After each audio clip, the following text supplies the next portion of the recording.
নমস্কার, মোহনপুর নেতা স্কুলের পক্ষ থেকে সকল ছাত্রছাত্রীকে অভিনন্দন।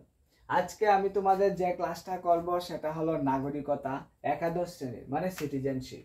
তো নাগরিকতা সম্পর্কে ক্লাসটা করার জন্য আমার ছাত্রছাত্রীরা আমাকে অনেকদিন ধরেই অনুগ্রহ করছিল, স্যার সেই বিষয়ে একটা ক্লাস করে দিন।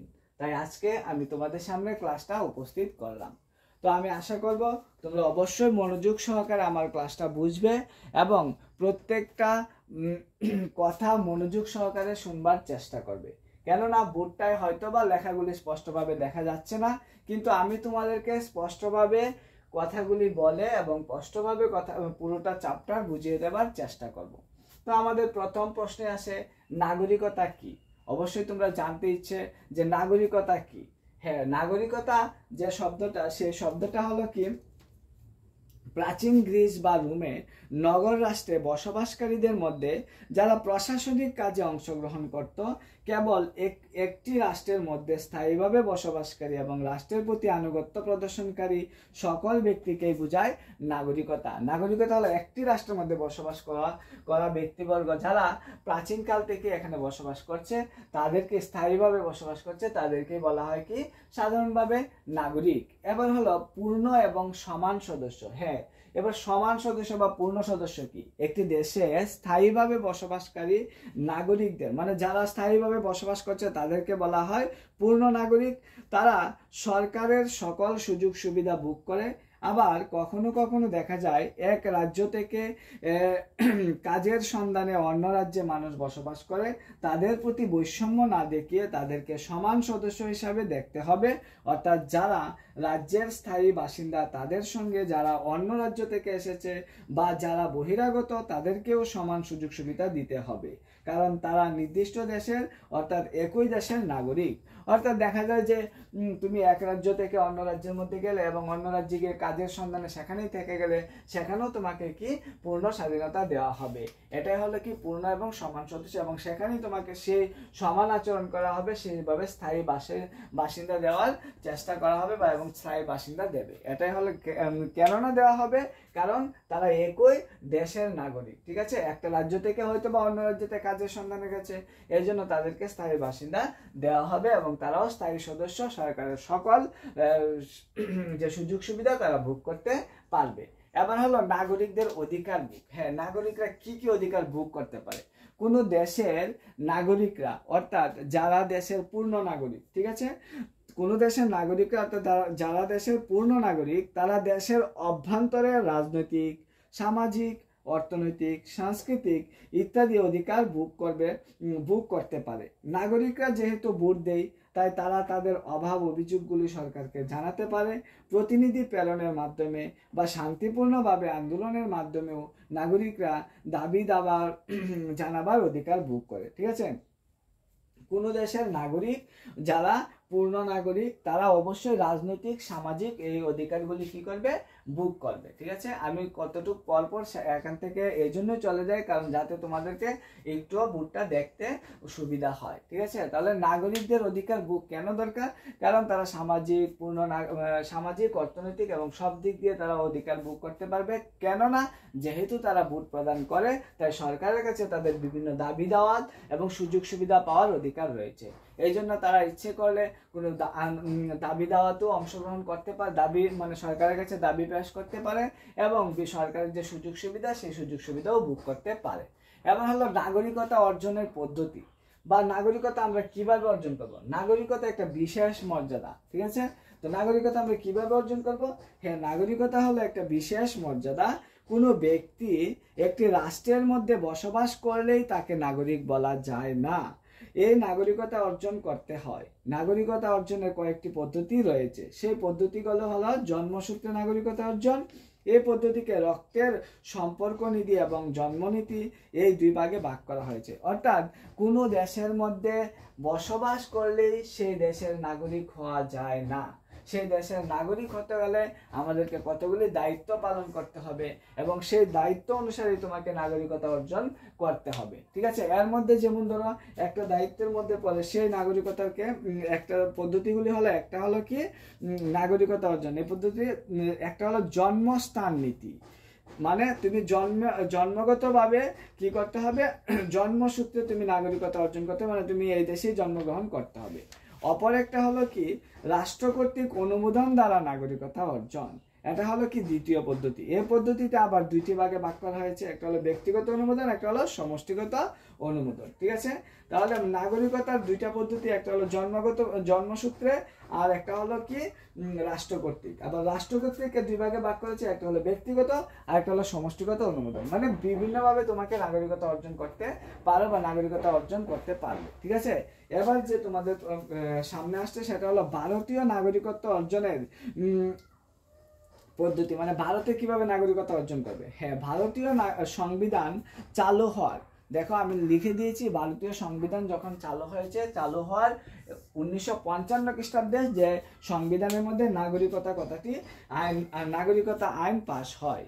এই আইনে নাগরিকতা অর্জনের পদ্ধতিগুলি উল্লেখ করা হয়ে থাকে।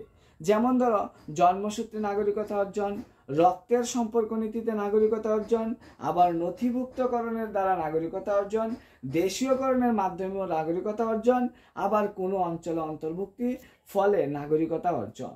এই পদ্ধতিগুলি রয়েছে। বর্তমানে 2020 সালে নাগরিকতা অর্জনের একটি নতুন আইন, যার নাম হয়েছে CAA অর্থাৎ সিটিজেনশিপ অ্যামেন্ডমেন্ট অ্যাক্ট। এর মাধ্যমে অনলাইনে প্রতিবেশী দেশের হিন্দু, বৌদ্ধ, জৈন, খ্রিস্টান ধর্মাবলম্বী যারা তাদের দেশে সংখ্যালঘু হিসাবে নির্যাতিত হচ্ছে, তারা আবেদনের মাধ্যমে ভারতীয় নাগরিকতা অর্জন করতে পারে। এটি চালু হয় NDA সরকার দ্বারা। ঠিক আছে, তাহলে নাগরিকতা অর্জনের পদ্ধতি তোমাদের সম্পর্কে জানালাম যে নাগরিকতা অর্জনের পদ্ধতি কি কি। সেই নাগরিকতা অর্জনের পদ্ধতি হলো, প্রথমত আমি আবার বলছি, জন্মসূত্রে নাগরিকতা অর্জন, দ্বিতীয়ত হলো কি রক্তের সম্পর্কের নীতিতে নাগরিকতা অর্জন, তৃতীয়ত হলো কি নথিভুক্তকরণের দ্বারা নাগরিকতা অর্জন, চতুর্থ হলো কি দেশীয়করণের মাধ্যমে নাগরিকতা অর্জন, এবং পঞ্চমত হলো কোনো অঞ্চলের অন্তর্ভুক্তর ফলে নাগরিকতা অঞ্চল। ঠিক আছে, আর তাছাড়াও বর্তমানে CAA এর মাধ্যমে তুমি অনলাইনেও অন্য দেশে নির্যাতিত হচ্ছে, এই দেশের নাগরিকতা পাওয়া যায়। ঠিক আছে, তাহলে তোমরা বুঝতে পারলে যে নাগরিকতা কি কি পদ্ধতিতে অর্জন করা যায়। এবার তোমাদের সামনে যে প্রশ্নটা আসছে সেটা হলো নাগরিক ও বিদেশির মধ্যে পার্থক্য কি। হ্যাঁ, আমাদের মধ্যে এই জায়গাটা পরে নিশ্চয়ই আমাদের মনে একটা আশঙ্কা জেগেছে যে না, নাগরিক এবং বিদেশি বলতে কাকে বোঝায়, নাগরিক কোনটা আর বিদেশি কোনটা। আমাদের দেশে যারা বসবাস করে না তারা হলো বিদেশি, অর্থাৎ তারা যখন এসে আমাদের দেশে বসবাস করতে শুরু করবে, তাদের কোনো কাগজপত্র থাকবে না, তখনই তাদেরকে বলা হবে কি বিদেশি। এবার বিদেশি এবং নাগরিকের মধ্যে পার্থক্যটা কি আমি তোমাদেরকে স্পষ্টভাবে বুঝিয়ে দিচ্ছি। সে বিদেশি এবং নাগরিকের মধ্যে পার্থক্য কি। রাষ্ট্রে স্থায়ীভাবে যারা বসবাস করে, ঠিক আছে, যে নাগরিকতা অর্জনের পদ্ধতিগুলি ছিল, এই পদ্ধতির মাধ্যমে যারা স্থায়ীভাবে বসবাস করে তাদেরকে বলা হয় কি বসবাসকারীদের নাগরিক বলা হয়। এবং বিদেশি বলতে সেই ব্যক্তিকে বোঝায় যে বিশেষ কোনো প্রয়োজনে নিজ রাষ্ট্র ছেড়ে অন্য রাষ্ট্রে বসবাস করছে, মানে নিজের রাষ্ট্র ছেড়ে অন্য রাষ্ট্রে বসবাস করছে, যে রাষ্ট্রে অস্থায়ীভাবে বাস করছে, সেই রাষ্ট্রে ওই ব্যক্তিকে বিদেশি বলে গণ্য করা হয়। নাগরিক ও বিদেশির মধ্যে কিছু পার্থক্য আমি তোমাদের সামনে তুলে ধরেছি। সেই পার্থক্যগুলি হলো, যেমন ধরো নাগরিকরা রাষ্ট্রের স্থায়ী বাসিন্দা হয় কিন্তু বিদেশিরা স্থায়ী বাসিন্দা হয় না। দ্বিতীয়ত হলো নাগরিকরা রাষ্ট্রের প্রতি আনুগত্য প্রদর্শন করে থাকে কিন্তু বিদেশিরা আনুগত্য প্রদর্শন করে থাকে না। তার চতুর্থত হলো নাগরিকরা রাজনৈতিক, সামাজিক, অর্থনৈতিক, সাংস্কৃতিক সব ধরনের অধিকার ভোগ করে, অপরদিকে বিদেশিরা কিন্তু অধিকার ভোগ করলেও রাজনৈতিক অধিকার ভোগ করতে পারে না, অন্যান্য অধিকার ভোগ করলেও রাজনৈতিক অধিকার ভোগ করতে পারে না সে বিদেশিরা।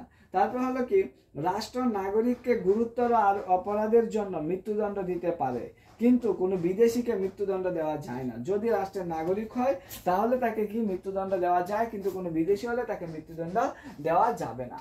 এবার হলো নাগরিক ও বিদেশিদের মধ্যে সাদৃশ্য। এবার আমরা বৈসাদৃশ্য বলতে পার্থক্য বুঝলাম, এবার আমাদেরকে বুঝতে হবে সাদৃশ্য মানে দুটোর মধ্যে মিল কি রয়েছে। হ্যাঁ, একাধিক মিল রয়েছে। যেমন ধরো নাগরিক এবং বলতে এটাকে বলা হয় সিমিলারিটি বিটুইন সিটিজেন অ্যান্ড এলিন। ঠিক আছে। নাগরিক ও বিদেশিদের মধ্যে যে সম্পর্কগুলি রয়েছে সেগুলি হলো নাগরিক ও বিদেশি উভয়ই যে রাষ্ট্রে বসবাস করে সেই রাষ্ট্রের আইন কানুন মেনে চলতে হবে।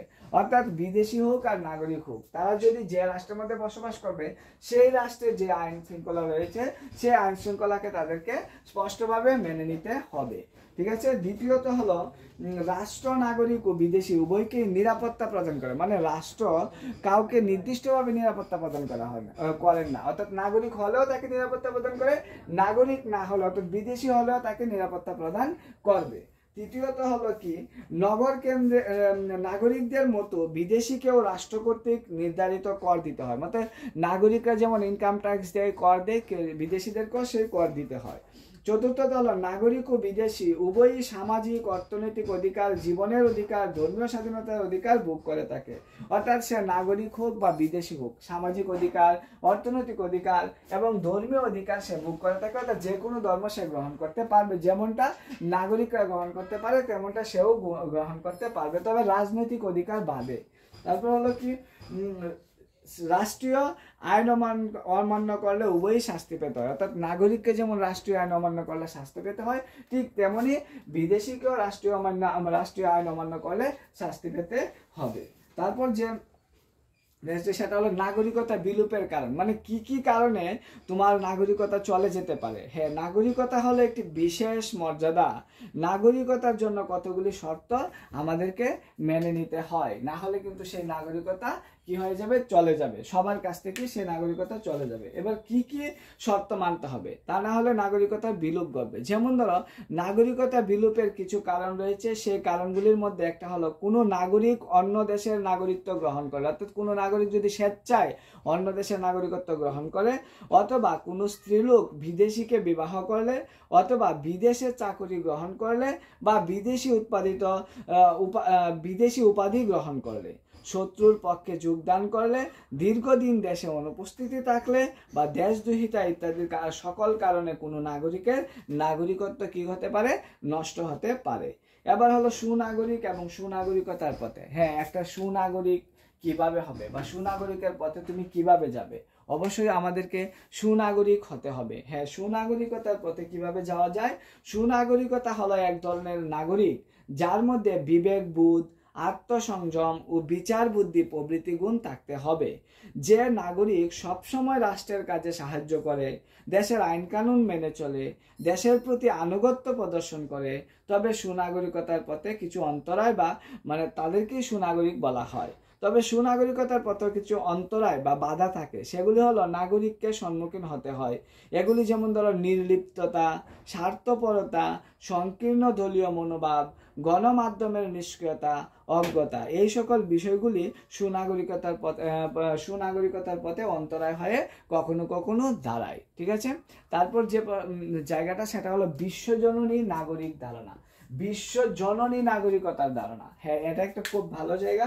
সে বিশ্বজননী নাগরিকতার ধারণাটা কি, ইউনিভার্সাল গ্লোবাল। ঠিক আছে, ইউনিভার্সাল গ্লোবাল বলতে বোঝায় বর্তমানে পৃথিবীব্যাপী গণমাধ্যমের ব্যাপকতার এবং ইন্টারনেটের দৌলতে সমগ্র পৃথিবী আজ প্রত্যেকের হাতের মুঠোয়। ফলে পৃথিবীর এক প্রান্তে সংঘটিত কোনো ঘটনার খবর জানতে এখন আর অপেক্ষা করতে হয় না, মুহূর্তে পৃথিবীর সকলের সবকিছু জেনে যায়। বর্তমানে Facebook, WhatsApp, Twitter, Instagram, YouTube, বিভিন্ন নিউজ চ্যানেল ইত্যাদি সামাজিক মাধ্যমের সাহায্যে পৃথিবীর যে একটি ছোট্ট গ্রামে পরিণত হয়েছে, কোথাও কোনো প্রাকৃতিক দুর্যোগ দেখা দিলে বিভিন্ন দেশের মানুষ সাহায্যের হাত বাড়িয়ে দেয়। এক দেশের মানুষের দুঃখে অন্য দেশের মানুষ ব্যথিত হয়। এভাবে সারা পৃথিবীর মানুষ একাত্ম হয়ে পড়ে। একেই বলা হয় কি, বিশ্ব নাগরিকতা। বিশ্ব নাগরিকতার প্রধান গুরুত্ব হলো এটি আন্তর্জাতিক সমস্যা সমাধানে সহায়ক ভূমিকা পালন করে। এইভাবে বিভিন্ন রাষ্ট্রসমূহের মধ্যে সমন্বয় গড়ে ওঠে। অর্থাৎ যে কোনো ধরনের একটা খবর হোক, এটা ভালো হোক খারাপ হোক, সেই খবরটা কি হয়েছে পুরো বিশ্বের মধ্যে কয়েক মুহূর্তের মধ্যে ছড়িয়ে পড়ে। বর্তমানে ইনস্টাগ্রাম, হোয়াটসঅ্যাপ, তাছাড়া আরো অন্যান্য যে কি রয়েছে, টুইটার, অন্যান্য যে সোশ্যাল মিডিয়া রয়েছে সেই সোশ্যাল মিডিয়াতে, এবং সবাই যার যার সাধ্য মতো কি করতে পারে, সাহায্য করতে পারে। এই জন্য সবটাই একটা কি হাতের মুঠোয় এসে গেছে এবং সকলকে একে অপরকে সাহায্য করাটাকে বলা হয় কি বিশ্ব নাগরিকতার ধারণা। এবার নাগরিক ও জাতি, এবার নাগরিক কি এবং জাতি কি সে সম্পর্কেও কি আমাদের জানতে হবে। হ্যাঁ, নাগরিক হলো আধুনিক ধারণা অনুযায়ী নাগরিক বলতে একটি, যেমন ধরো সিটিজেন অ্যান্ড নেশন, এটাকে বলা হয় কি নাগরিক বলতে একটি রাষ্ট্রের মধ্যে স্থায়ীভাবে বসবাসকারী এবং রাষ্ট্রের প্রতি আনুগত্য প্রদর্শনকারী সকল ব্যক্তিকে বোঝায়। আর লর্ড ব্রাইসের মতে জাতি হলো রাজনৈতিকভাবে সংগঠিত একটি জনসমাজ যা বহিঃশাসন থেকে সম্পূর্ণ মুক্ত এবং মুক্ত হওয়ার জন্য সচেষ্ট। জাতি জনসমাজের এক চূড়ান্ত রূপ। ঠিক আছে, তবে নাগরিক কোনটা আর জাতি কোনটা সেই সম্পর্কে আমি তোমাদের বুঝিয়ে দিলাম। এবং নাগরিকতা সম্পর্কে যদি আর কোনো প্রশ্ন থাকে তোমাদের, তাহলে অবশ্যই আমাকে কমেন্ট করে জানাবে। আর যারা কমেন্ট করনি তারাও এভাবে আমাকে জানাতে পারো যে নাগরিকতা সম্পর্কে যে জায়গাটা বোঝানো হয়েছে সেই জায়গাটার ওই জায়গাটা আমরা বুঝতে পারিনি, তাহলে আমি অবশ্যই তোমাদেরকে বুঝিয়ে দেওয়ার চেষ্টা করব। সবাই ভালো থাকবে।